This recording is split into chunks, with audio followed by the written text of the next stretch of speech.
Just because there are some things you can't grow, doesn't mean you should give up on growing down there entirely. So here's my current 5-day program I've developed to get my legs as big as they can so that I can impress even more boys. They're 1-hour training sessions, high frequency for optimal gains, low fatigue to better manage knee pain, but it's 3 leg days a week. This is day 3, legs B.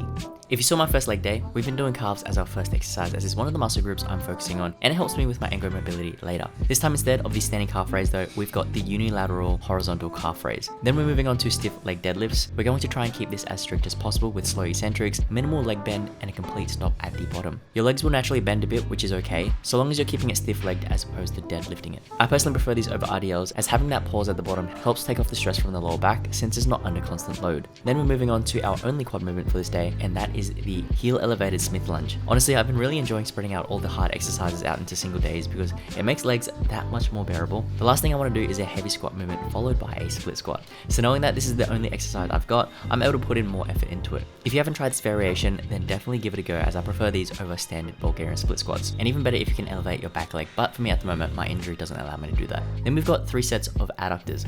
Normally I do these twice a week, but with calves being more of a focus this training block, I've decided to just bump up the set and do it once. Adductors is something everyone should train, but for me, it's not something I need to bring up at the moment. And then just like the first leg day, I've thrown in an ab workout as these days are shorter, and this time we've got a leg raise variation. This one here is on the glute ham raise machine and has been what I've stuck to so far as I finally found an exercise that lets me progressively overload properly with weights. It takes a bit to get used to, so maybe start with no weights first, otherwise you might drop it on your face.